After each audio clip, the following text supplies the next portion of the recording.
Massimo Bracali, una sconfitta per 6-4, ma la partita ha detto tanto, il Castiglione ha sempre lottato fino alla fine contro il Monza, cosa ti senti di dire? Mi sento di dire che sono contento della prestazione dei ragazzi, soprattutto per il secondo tempo, che diciamo che abbiamo messo sotto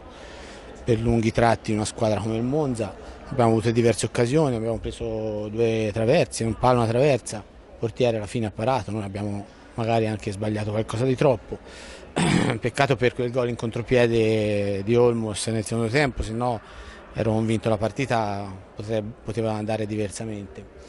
Sì, vabbè, poi alla fine ho messo il quinto, dovevamo fare una cosa, non c'è riuscita e vabbè, il 6-4 è venuto in quel modo, però ti ripeto, sono contento, qualche decisione arbitrale diciamo dubbia, mi sento di dire che comunque un pochino di rispetto ce lo meritiamo e magari qualche arbitro di categoria sarebbe meglio mandarlo a Castiglione perché comunque ci giochiamo la salvezza anche in queste partite qua. Prossimo match sarà tra pochi giorni, la trasferta a Lodi, molto impegnativa, Lodi sembra essere tornato in forma.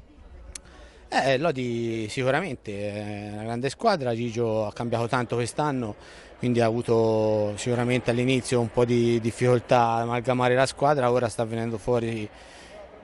quello che è, insomma, chiaramente noi si va a giocare contro una corazzata per noi, però venderemo cara la pelle come abbiamo fatto stasera, come abbiamo fatto in tante altre occasioni. Speriamo di riuscirci e che sia una bella partita per noi e che ci vada un po' bene qualcosa, dai.